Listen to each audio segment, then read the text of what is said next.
Our studios at number 5 Ola Hansen Lane at Tesano here in Accra. This is the Channel 1 Newsroom here on Channel 1 TV. Coming up.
I'm Charles Osukume. Let's begin from Parliament, where the minority is disputing the Bank of Ghana's reported 15.6 billion cedi operating loss for 2025, claiming the true figure could be far higher. The opposition says the central bank's latest financial statements raise serious questions about transparency. There's more in this report. The Bank of Ghana says it recorded an operational loss of 15.6 billion cedis in the 2025 financial year. That is an up from the 9.48 billion cedis loss posted in 2024, extending the institution's losses to a fourth consecutive year. The central bank says the latest deficit is largely linked to the cost of maintaining tight monetary policy to contain inflation despite growth in operational income. But the minority in Parliament is challenging that explanation. Speaking at a press conference, the Member of Parliament for Ofuase Yiribi, Kojo Nkrumah, argued that the true operational loss is close to 34.9 billion cedis. He claims that once the gold sale proceeds are factored out, the comprehensive losses could approach 44 billion cedis. We've seen many of you reporting that the loss is 15.6 billion cedis. We regret to tell the people of Ghana that this is not true. The true operating loss of the Bank of Ghana for the year 2025 is 34.9 billion Ghana cedis.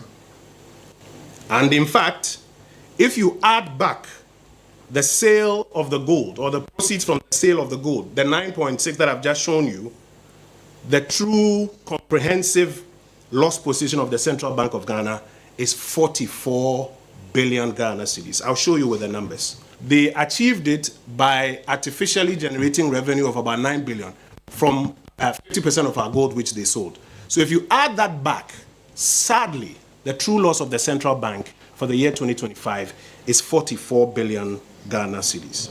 The minority also raised concerns over the central bank's gold purchase program, alleging that the structural changes in the arrangement have contributed to significant losses. The minority further rejected suggestions that the losses are simply the cost of fighting inflation, insisting instead that the policy choices have weakened the bank's financial position. The original structure of the gold purchase program ensured that bullion was accumulated without making losses.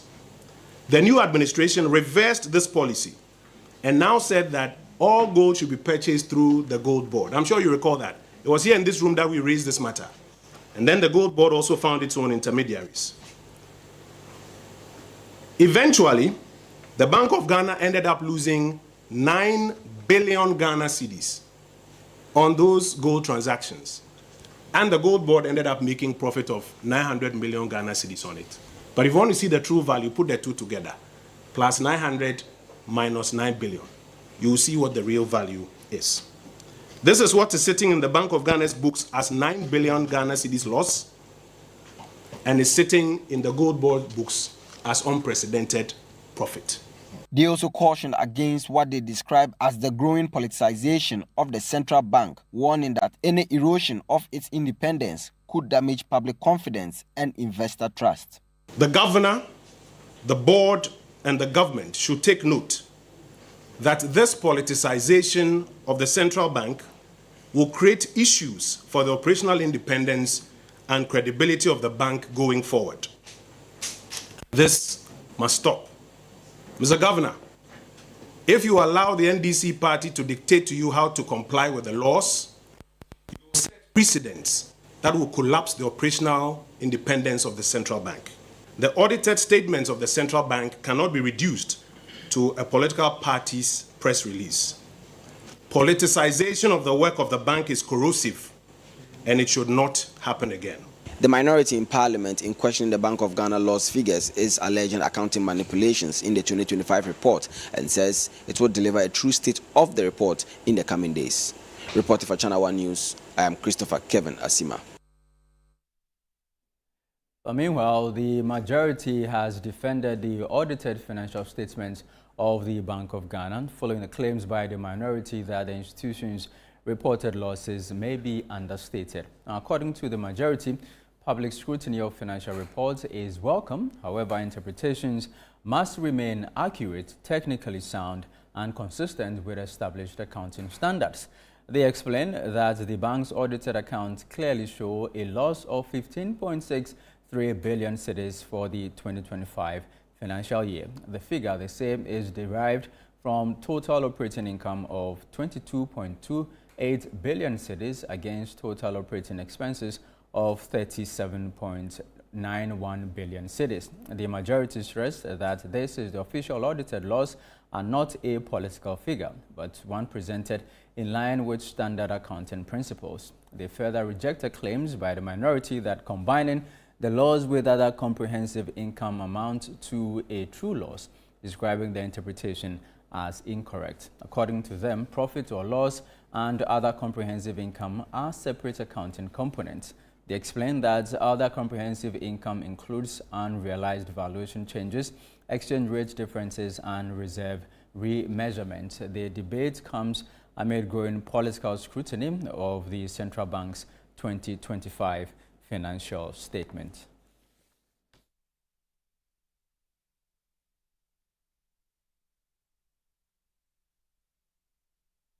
Well, let's stay away from the Bank of Ghana's 2025 financial accounts. 2 people have reportedly died, while several others sustained injuries after armed men attacked a passenger bus at Nasia near Wale in the northeast region.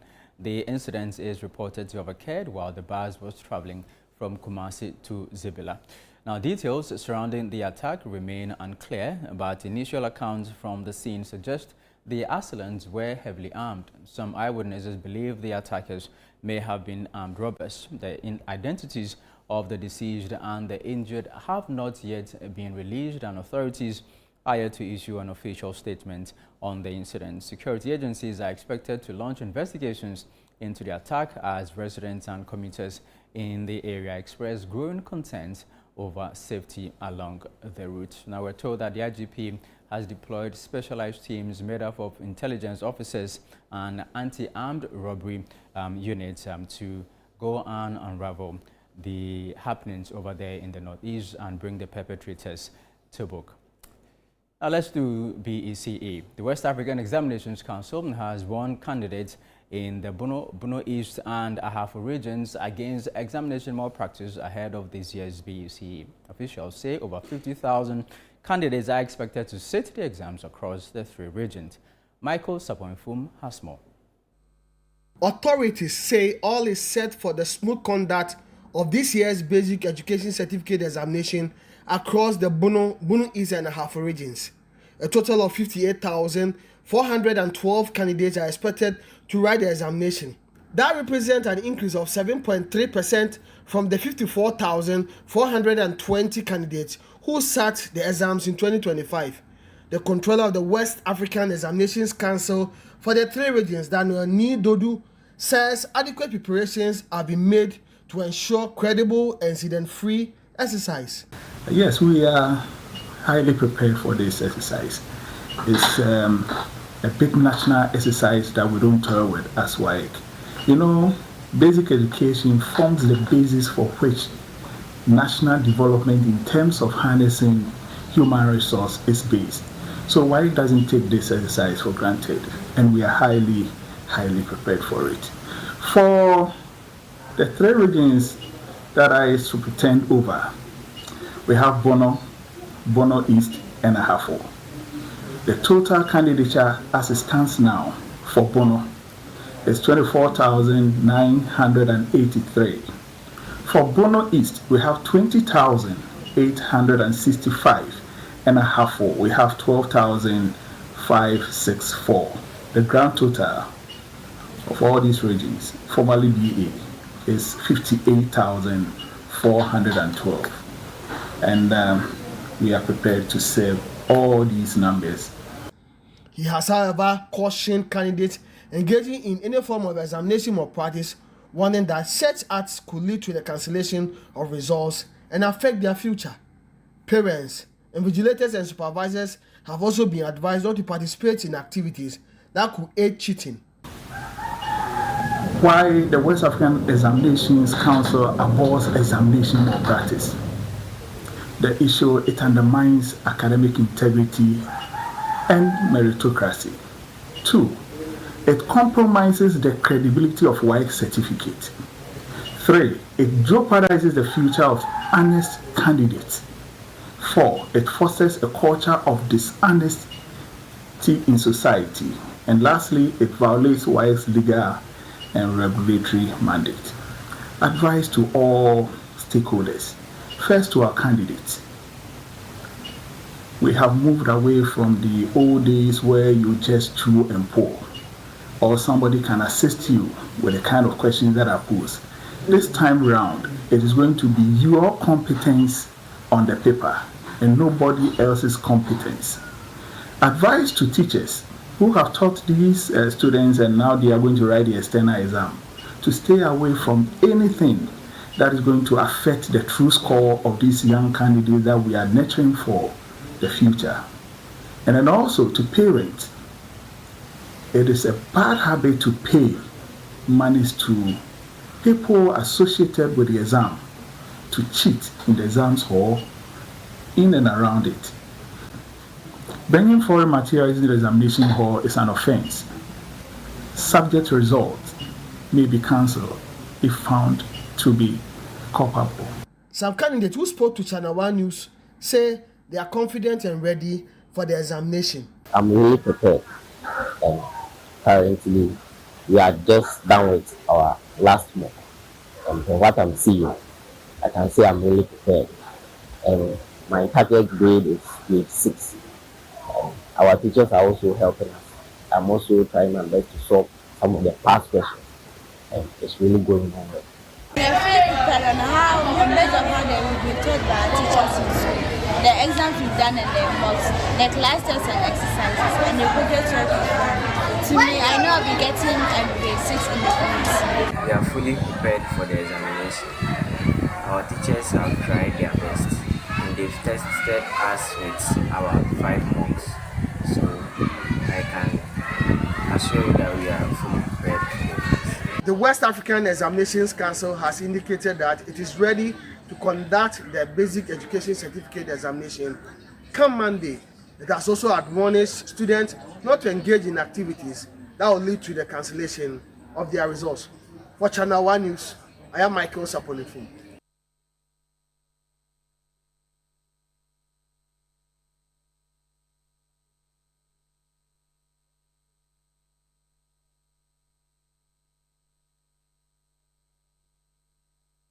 Well, let's stay with the upcoming BEC examination, which begins on Monday. We're joined via Zoom by the Public Relations Officer of the West African Examinations Council, John Kapi. Good evening to you, Mr. John Kapi. Thank you very much for joining us here on the Channel One Newsroom. I mean, I know why you've done this over and over again, but what difficulties do you foresee and what measures are you putting in place to mitigate them? Good evening and thanks for having me.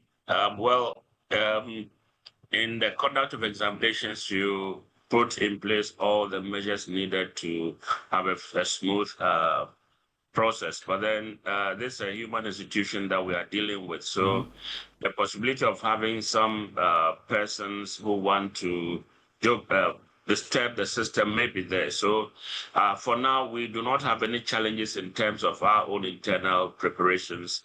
We do not have any challenges with moving the material to the various examination centers. All right. The anticipated challenge may be the personnel who are in there, who are supposed to look after the children. That is the difficulty that we may have, but it is something that is remote.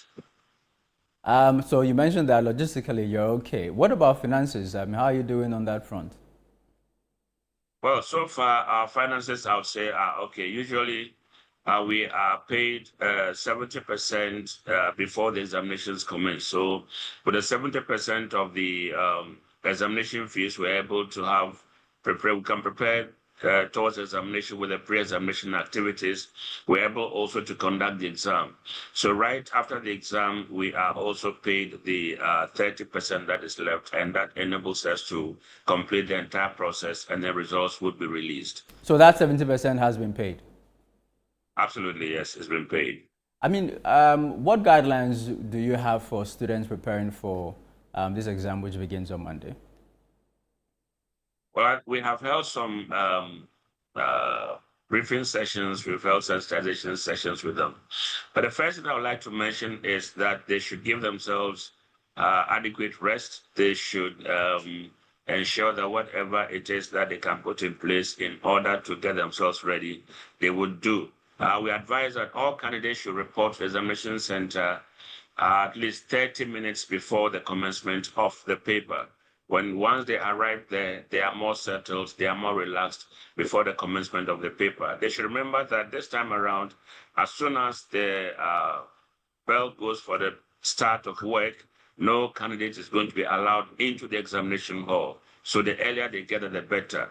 They should also ensure that they don't come there with any prepared notes, no mobile phones, no smartwatches, no calculators, nothing that would be of an advantage to them against the other candidates who are writing the examination. And would expect that they should also not solicit any support from anybody around the examination center. We believe that they've been taught well, they are prepared well, the questions are within their range, and so they should be able to pass their examinations without seeking any external assistance. Now, on the issue of exam malpractice, we know that GES, is barring any officials that were cited for exam malpractice in the previous years from having anything to do with this one. For WAEC, what exactly are you doing to ensure that invigilators do not engage in some of these acts? We have held briefing sessions for them. We have also admonished them. Each and every one of them has been told what they can do, what they cannot do. Going forward, in addition to whatever we've told them, we're also deploying a number of monitors across the country. We have our own staff who are out there to monitor. The Ghana Education Service has also increased their presence around the examination centers from the headquarters as well as from all the regional and district capitals. So we believe that every single person who is out there knows they are also being watched by somebody. We also have our locally trained monitors that we have deployed.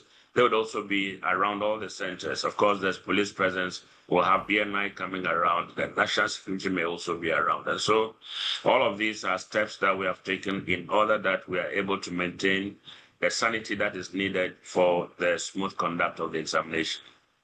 For students sitting this exam, what are the sanctions if they violate any of the exam rules? Just put it out to them. So for mobile phone infractions, you have your entire results cancelled. So any candidate who comes into the examination hall with a mobile phone would have their entire results cancelled. Those who are found with foreign material would have their subject results cancelled. Again, any candidate who tests any part of their question paper or answer booklet would have that subject results cancelled. If they seek any assistance from outside, then also they will have that particular subject results cancelled. Now, if in the unforeseen situation, any candidate assaults any examination official, then they'll have their entire results cancelled and will be barred for a number of years before they are going to be allowed to write the examination again. These are the basic ones that we can talk about now.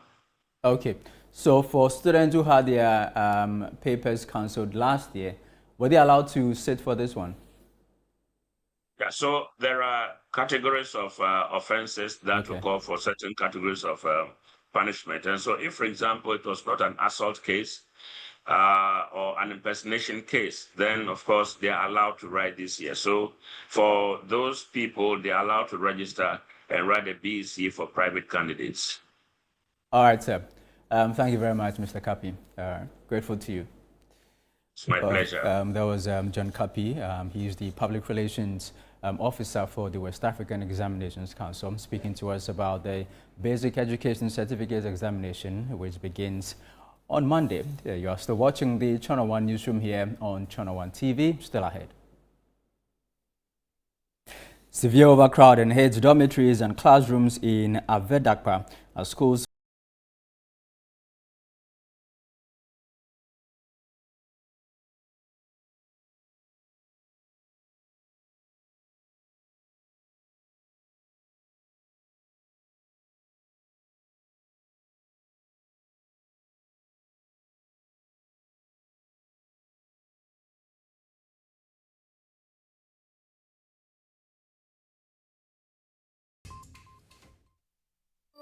The best part of going home is family. Sit up! Hey, mommy, my wife is cooking something delicious. Go here. Lizzy hot pepper sauce, spicy. Bona yede, Lizzy oh Lizzy. Lizzy The Shito is Shito. Lizzy Shito, overfill. Lizzy Shito, kasan. Please, can I take some to school tomorrow? Yes, my son, you can. Lizzy Shito dear, ebesu obiasu. Lizzy Shito hot pepper sauce. Yes, spicy and kasa.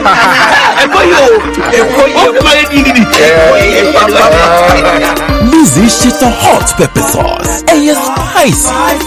For bulk purchase, kindly contact 050-168-3344 or 050-155-0998. This advert is FDA approved.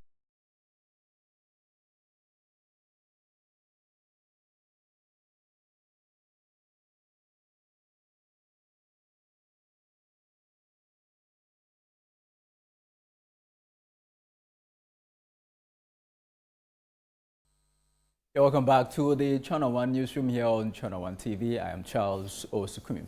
Let's now head to the Volta region where severe overcrowding at two second cycle institutions in Avedakpa is leaving students without adequate sleeping and learning space. Authorities at Ave Senior High School and Ave Technical Institute say urgent infrastructure expansion is needed to address worsening congestion and protect academic standards.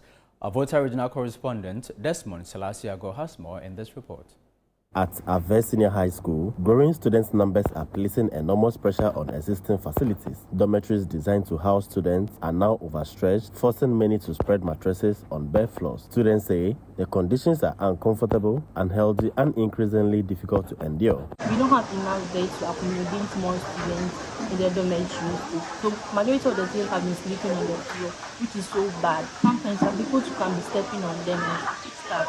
When we come to the classroom too, we don't have enough furniture, and also our roofs are leaking. When it's raining like this, you can't even stay in the classroom. The dormitory is not spacious, so some of the students have to be sleeping on the floor. And then when there's a one for light out, and someone is entering, she has to step on her friend before she climb her bed. And then when we come back, because there is no space in the dormitory, it creates bed bugs. And then due to that, students have been getting diseases. The ventilation in the dormitories are not good. So the inadequate fans, for instance, in the dormitory makes our stay in the dormitory very, very difficult. Also on campus, we are not having enough classrooms. Also, the boreholes in the school are not enough. Sometimes you have to go to the dam to fetch water. School authorities say the congestion is not limited to dormitories. Headmaster Felix Confidence Abofi explains that inadequate classroom blocks and a shortage of teachers are also affecting effective teaching and learning. We don't have enough classrooms, and the few ones that we have, some of them are leaking profusely. When it's raining, our students, the classes have to stop. Our students don't have place to learn. We also have teacher deficit in some subject areas, such as visual arts department, for instance. We have only one permanent teacher who is managing over 150 students. I have only 4 teachers on campus currently. Meanwhile, our total enrollment stands at 800 and something students, over 800 plus students. And how can 4 teachers manage this number of students, attend to their needs, provide the security that is needed daily? So I need master's bungalows to accommodate number of teachers on campus. A similar challenge is confronting the Ave Technical Institute, where management say limited infrastructure has constrained students' admissions. The school has had to rely on nearby basic school classrooms to conduct some lessons. Principal Stephen Kofi Mama warns that the persistent shortage of space could undermine technical education developments in the area. After the theory aspect, the students move to the workshop rooms to have the hands-on experience or practical experience. Unfortunately, in our situation, we have none. We don't have workshops, we don't have classrooms, and then also because we are among the schools that are that receive students from the free education secretariat. When a new admission year starts, we have situations where students are placed from afar, sometimes from all the way Accra, Takoradi, North, and all that. But for now, the school is a purely day school. However, there's no place for them to stay and then come to school every other day. And so we have them leave our system or our portal. And so our enrollment is also being affected by this same limited infrastructure. In response, Member of Parliament for Akachinov, Peter Nochukotwe, has cast sought for the construction of new dormitories and classroom blocks for both institutions. He says the projects are intended to decongest the schools, improve welfare, and expand access to education. Infrastructure has been a problem in these 2 schools for a long time now, especially the Ave Technical Institute, which is in a temporary infrastructure. We had to take away some 2 blocks from the basic school for them to move in, and we are sure that that thing will be over very soon. This is going to be their permanent site. We'll put up structures over here, and we want to begin with a workshop that will be well equipped for their technical or vocational practicals. Senior high school, we want to upgrade their facilities. We want a very good dormitory block for both boys and girls, a new administration block, a new science and ICT block, and then probably other projects that will follow. When completed, both schools are expected to be upgraded and also increase their enrollment. Reporting for Channel 1 News, my name is Desmosela Salve. Meanwhile, government has resumed work on a classroom block abandoned for more than a decade at Amuzukope Basic School in the Central Region. Our residents say completion of the project will ease severe overcrowding and improve teaching and learning conditions for pupils. Channel 1 News' Akwesiado has more. A 12-unit classroom story building at Amusukope Basic School, originally initiated under the Ghana Education Trust Fund, is finally set for completion after years of abandonment. The project was started during the administration of late President John Evans Atta Mills to address overcrowding at the Real Faith cluster of schools in the Otisenya East municipality. But construction stalled for more than a decade, leaving the unfinished structure to deteriorate and become a hideout for miscreants. No,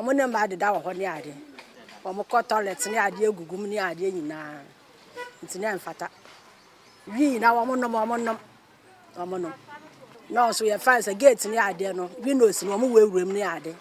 It's in by measure on your mom, school for some winter, as we age Maddo.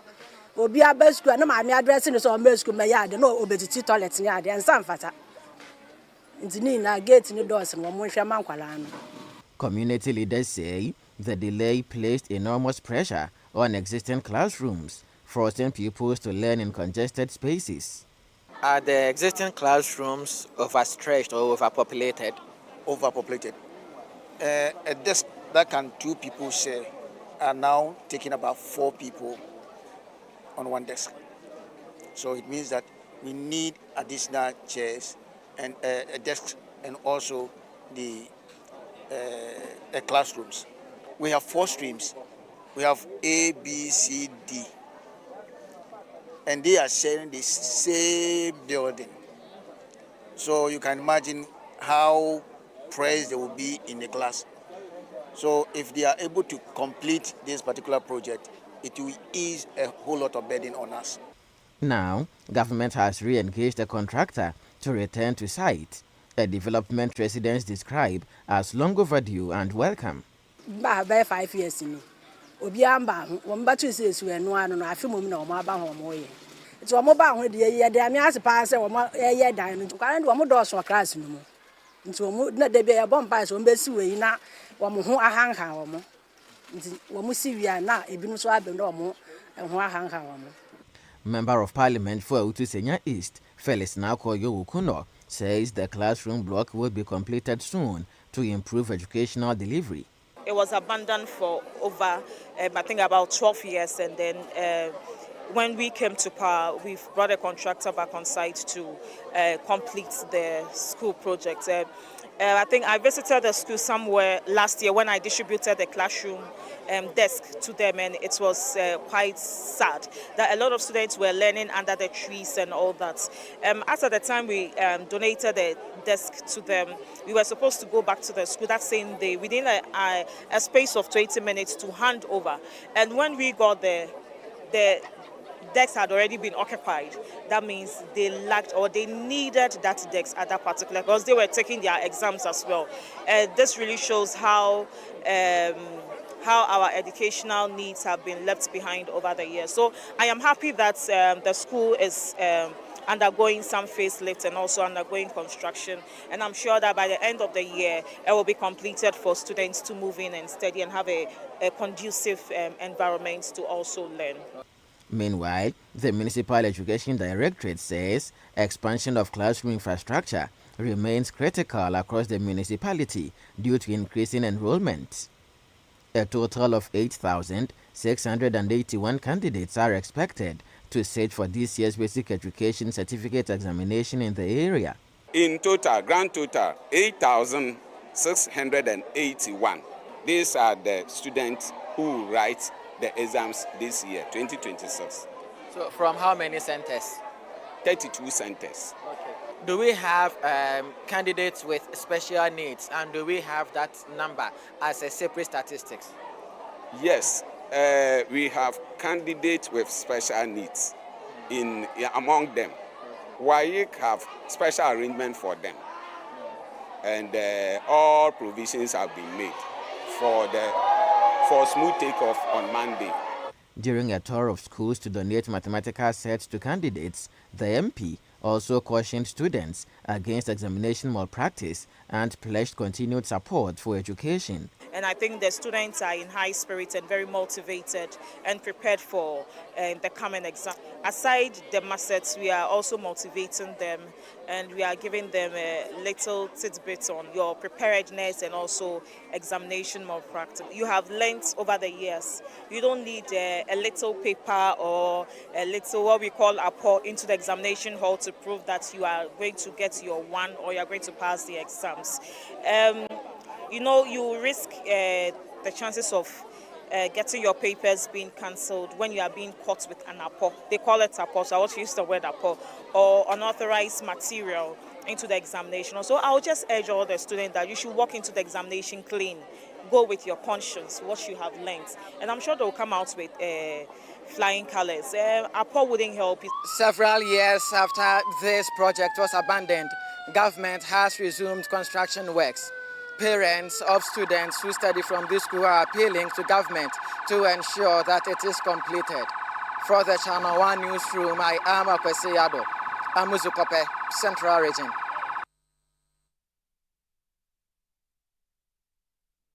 While still in education, residents of Siru in the Wawes district are also appealing for urgent government support to improve conditions at the community's only basic school. They say the lack of permanent classrooms and essential facilities is disrupting teaching and learning.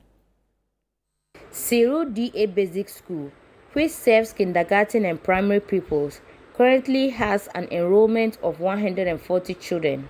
Since its enrollment in 2019, the school has operated largely from makeshift structures.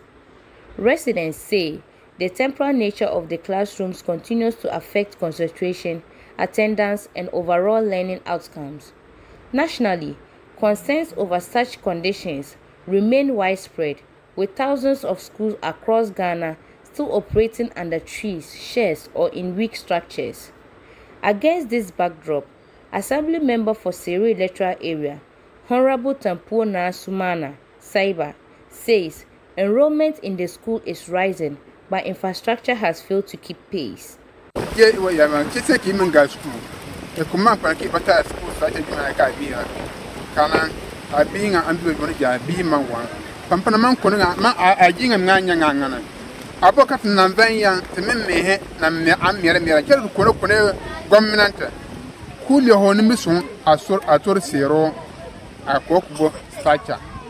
Ayi gwamnati pol ne ma ajwa jambi lombori jan a ko hotel siro nanyo no security ona mocha police stacha karbine komne dina kan abi balati bio kan future. Community members say despite their limited resources, they have contributed towards the construction of classroom facilities to support the school, but they insist communal efforts alone are no longer enough to address the scale of the challenge.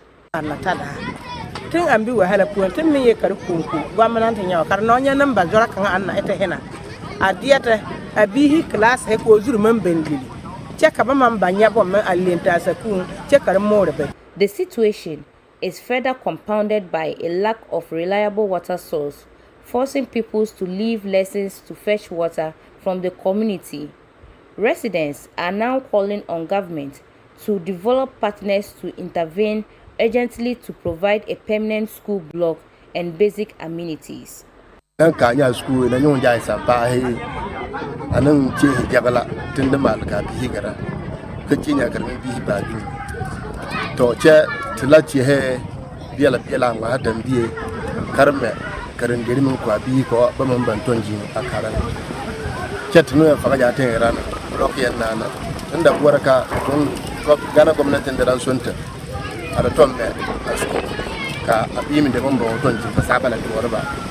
Residents here in Sero are appealing to the government to come to their aid with a classroom block to ease their educational needs struggles. Reporter for Channel 1 News, I'm Masono Martina, Sero, Wawes District. Well, this is still the Channel 1 Newsroom here on Channel 1 TV, still ahead.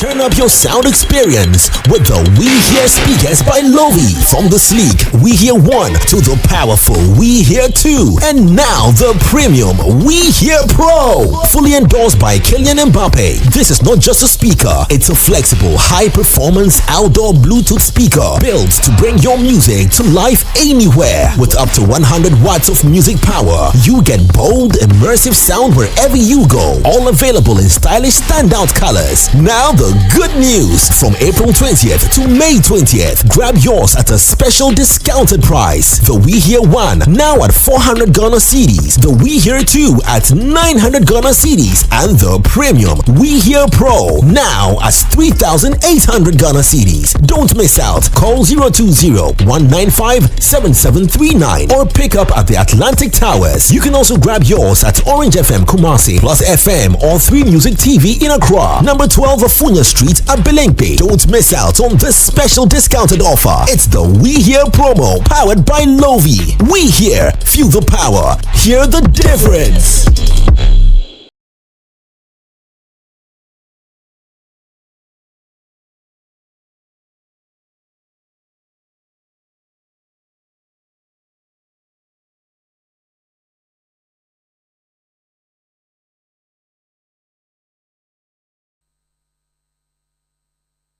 Well, thank you for staying with us here on the Channel 1 Newsroom, here on Channel 1 TV.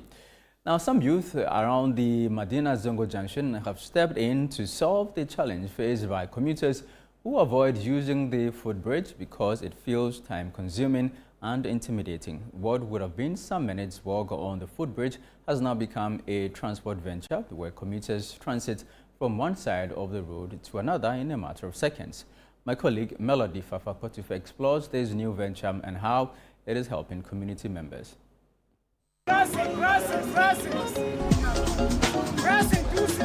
Can you recall the last time you paid 2 Ghana cedis for transportation in Accra? Well, this is Madina Zongo Junction. 7 years ago, residents, commuters and pedestrians rallied demanding for footbridges to be constructed along the Madina-Adenton Highway. 7 years down, the footbridges are fully functional and well lit. Residents are seen rarely using these footbridges. Why? But according to pedestrians, the 6 minutes walk on the footbridge is exhausting and even sometimes time-consuming. What do they resort to then? Well, there's a fascinating phenomenon ongoing or at play here at the Madina Zongo Junction, where pedestrians who do not want to use the footbridge have to pay a fare of 2 Ghana cedis to have an auto rickshaw, which is commonly called a keke or a pragya, carry them from one side of the road to the other. In the last couple of years, a typical scene around this intersection would have been pedestrians racing to cross the road while drivers also try to maneuver the traffic. The situation is no longer the same here because the Lankwantanan Madina Task Force is ensuring that pedestrians make use of the footbridge. So we'll be speaking to some of these Pragya drivers and also the Okada riders to find out what really informed their decision to engage in such a business.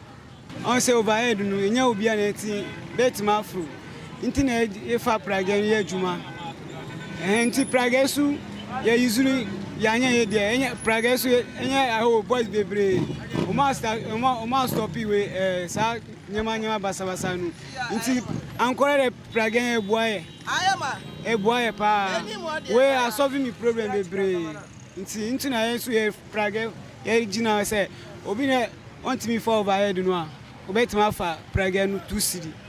The task force stationed at the Madina Zongo intersection says cases of accidents have reduced drastically following strict enforcement of the road crossing measures. See enforcement. We education. It's enforce. You only pay more how you are on my swan day. What I tell you so on Colechino or no Obeko. We who light green crap when I am Pamoni a crown or person tree. There are 2 things. Say Sikowechi, now Uncle Wechia. The one I used to force your Pragyawaha. Say also to me Nantia, Pragyawaha. It's in a MC Chief Alaji Faila. enim die ntintin ɔde pragea si hɔ sɛ wonan yɛ ɔya woyɛ old aged anaasɛ problem bi ntie bi a woyɛ height phobia wosoro sɛ wɔbɛforo top a pragea 2 cedi then they go. And even it's creating employment for the Medina youth. Yejuma is starting here. Rate at which pedestrians are being knocked down by vehicle. No, my friend say above from to the various level. Commuters also say the initiative is timely, helping them save time and reducing stress. Pragea is much better because there's too much risk here. If you try to go through the street without the pragea, you are likely to be hit down by a car. Even though going through the bridge is quite tedious, I think it's much better to play it safe. Then as I refuse is too much, but how do you call it? The motor to the price is not down. If you want to take like 1 year, it's not be today, you cover our money back. But before 1 year, the motor cannot have strength like the first time. So we also do that. To get our money, we put it in the motor bank. It's an employment for the youth because more are here, we ride people's bike. But if we get like credit, we can pay, we will do.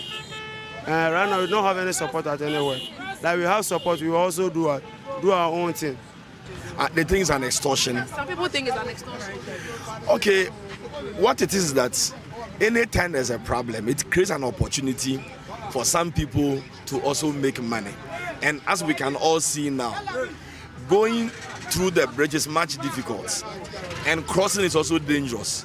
So it creates a natural opportunity for them to cash in on the opportunity and make a living because there are no jobs.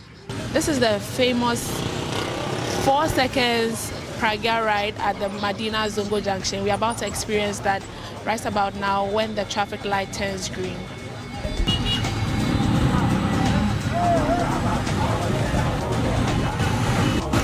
Well, so just like that, our 2 Ghana cedis is gone. But here at the Medina Zongo Junction, they are creating employment and also alleviating stress and the burden on road users and pedestrians. Reporting for the Channel 1 Newsroom, I am Melody Fafa Potife.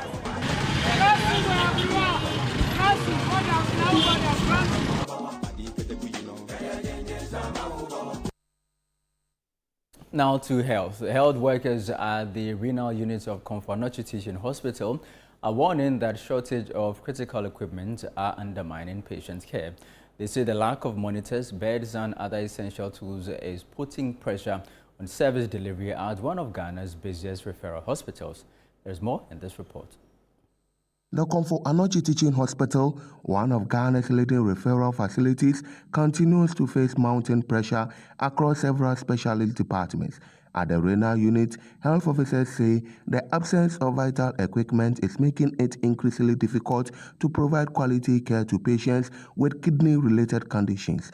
Nurse manager at the unit, Barnabas Malukia, lays patient monitors, weighing scales, blood pressure apparatus, and beds among the most urgent needs. As a renal unit specifically, we need patients monitors. Monitors are those machines that will help you to know what is happening on the patient, whether he is improving in the care or he is deteriorating. So these are key instruments that we need to be able to monitor our patients. So patient monitors are very important to us. We need cardiac monitors. We need weighing scale. We need BP apparatus. We need beds. Some of our beds are not good enough to be able to receive the patients. He says the situation is worsened by the inability of some patients to pay for medication and treatment bills, placing further strain on the unit's operations. He is appealing to benevolent individuals and organizations to support the hospital. We need some of the medications. Some of the medications are so expensive. Some of the patients find it difficult to be able to purchase some of the medications they buy.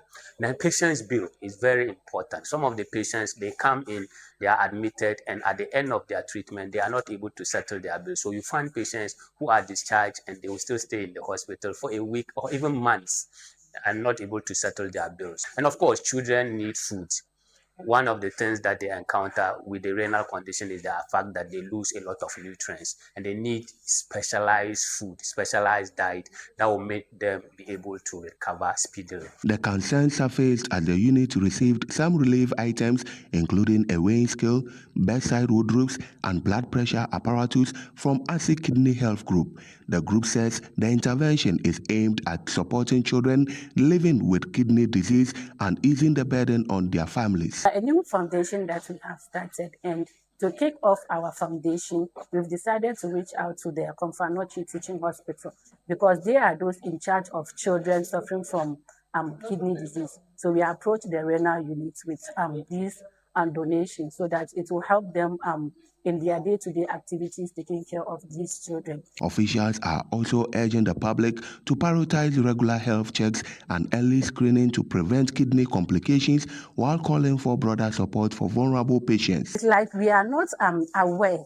The communities are not conscious about that kidney disease. We frequently think that kidney disease only affects the adults. So even the hospitals, when you visit them, I think that is the last thing that we that last diagnosis that we normally do. So by the time it is recognized, it has gotten to the end stage where you need a dialysis or a transplant. So this brought about the Foundation Kidney Health, ASI Kidney Health Foundation, so that we create awareness. We let the communities know that kidney diseases do affect children, and also reach out to the children in their schools and then wherever you get to access to children to let them know that be self-conscious about their kidney diseases. Researchers at the Kwame Nkrumah University of Science and Technology are attributing increased illnesses, fatigue, and reduced productivity among the populace to poor indoor environmental quality. The researchers say inadequate ventilation, excessive heat, poor lighting, and noise pollution within indoor spaces are contributing factors. Channel 1 News' Middle Belt Bureau Chief Hafiz Tijani reports. Over the past 3 to 4 decades, indoor environmental quality has become a major threat to human survival, in addition to the growing effects of climate change. A study has revealed that indoor air quality is a key attribute of conditions in buildings and that humanity often unknowingly compromises its own well-being within enclosed spaces. The study also reveals that freshly applied paints, sealants, and adhesives used in composite wood products in furniture and carpets contain chemical constituents. Some of these materials, according to the study, slowly releases chemicals into the air with cumulative health implications. For building occupants, and each of us here will be that, maximize natural ventilation and daylighting by keeping louver windows open when conditions permit. Keep window areas unobstructed and draw back curtains to benefit from daylight. Also adopt plain colors to enhance lighting levels in spaces. Delay occupancy after use of paint and sealants until chemical odors have dissipated.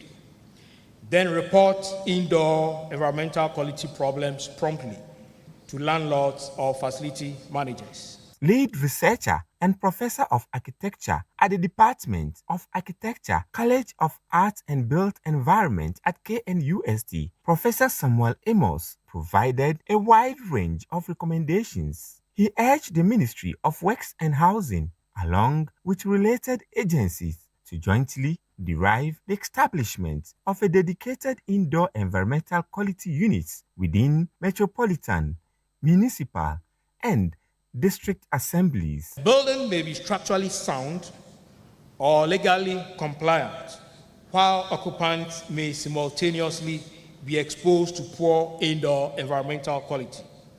I recommend that the Ministry of Works and Housing, in collaboration with higher education institutions, once again, like KNUST, formally incorporate indoor environmental quality monitoring into the defect liability period, as well as the requirements for occupancy certification. I recommend that the Ministry of Works and Housing and related agencies jointly drive the establishment of dedicated indoor environmental quality units within MMDs. These units will coordinate the integration of indoor environmental quality considerations into planning approvals, development control, and public education at the community level. He also recommended an urgent need to mainstream noise mitigation into urban planning and development practice. There is an urgent need to mainstream noise mitigation into urban planning and development practice. I recommend the incorporation of context-responsive noise control measures within spatial and development planning plans. This should reflect the unique environmental, cultural, and socio-economic realities of African cities, where mixed land use is prevalent. These revelations were made during an inaugural lecture on the topic Protecting Humanity from Itself, Indoor Environmental Quality in an Era of Climate Stress. Well, that'll be all for this edition of the Channel One Newsroom here on Channel One TV. Do visit our website, channel1newsonline.com, for more information on our top stories and more. Subscribe to Channel One TV on YouTube for more exclusive video content from Channel One TV. Download the Channel One News app on the Google Play Store.